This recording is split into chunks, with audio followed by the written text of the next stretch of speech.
My brothers and sisters, welcome to episode number 130 in the Gospel of John. In this world, you will have trouble. Is that you today? What specific trouble might you have today?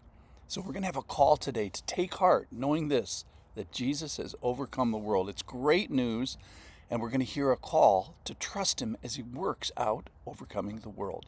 So, at the end, we'll have Him let Him overcome our trouble by entrusting the trouble to Him. This is from John chapter 16. I'm going to start in verse 25. It's at the Last Supper. I have said these things to you in the figures of speech. The hour is coming when I will no longer speak to you in figures of speech, but I will tell you plainly about the Father. In that day you will ask in my name, and I do not say to you that I will ask the Father on your behalf, for the Father himself loves you, because you have loved me and have believed that I came from God. I came from the Father and have come into the world, and now am leaving the world and going to the Father. His disciples said, now you're speaking plainly and not using figurative speech. Now we know that you know all things and do not need anyone to question you. This is why we believe that you came from God. Jesus answered them, Do you now believe? Kind of calls them on it. Behold, the hour is coming. Indeed, it has come, when you will be scattered, each one to his own home, and will leave me alone. Yet I am not alone, for the Father is with me. Verse 33, I have said these things to you, that in me you may have peace. In the world you will have tribulation, you will have trouble.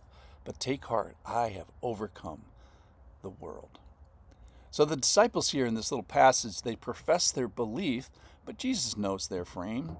He says that we believe you came from God. And he kind of calls them and says, really? Do you now believe? And here's the problem. You're going to be scattered.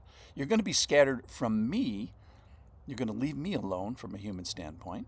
And you're going to be scattered from each other. So each one is going to go to his own home.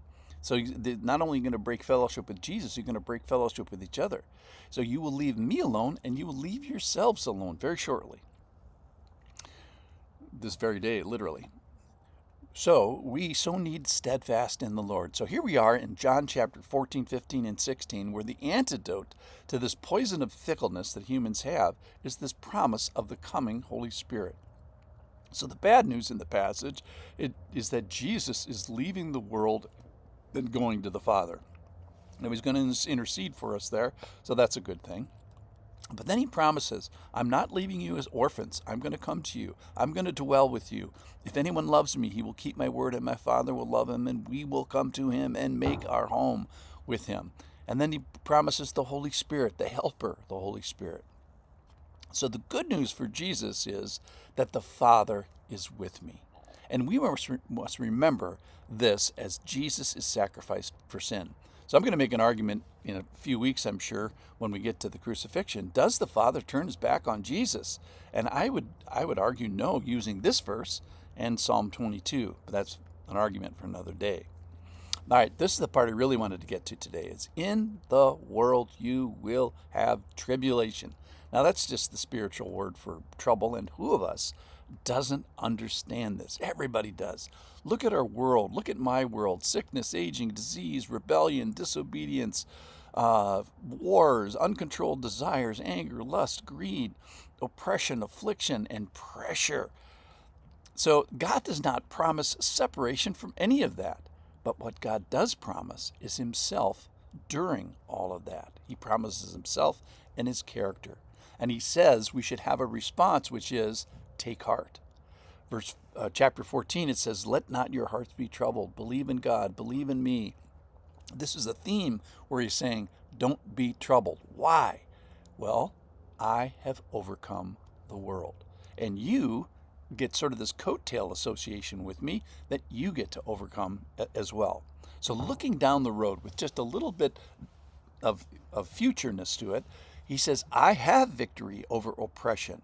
I have prevailed over affliction. I have vanquished suffering. The contest wasn't even close. I excelled at it. So I want to ask today is, oh yeah, this is great to have this, have the Bible, but what good is this to me now? And you may be asking the same thing. So Jesus let's just review. Jesus is good for his word. Not one of his words has either not come true or will not come true someday. So he says that he sees this trouble. He knows it. He lives it. He's on station here. He says, I know in this world you are going to have trouble. And yes, this is true, and we all know, and I know it's true for you right now. But then he also says this, so let's not stop at the trouble verse. He says, but take heart, which means be courageous, hang on, endure, persevere. Why? Because I have overcome the world. So do you believe this is the question? And what specific trouble could you have today that you can take heart in, knowing this, that Jesus has overcome the world and overtaken even this trouble? So could it be a comfort to you and a confidence to you and a fear destroyer for you to claim and trust as he works out his overcoming of this world? So yes, you will have trouble. You know it, and Jesus knows it, and he says it. But it doesn't stop there.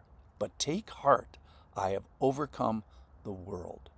So let's let him overcome your trouble by you entrusting it to him, because that's really something to take heart about. Thanks for listening.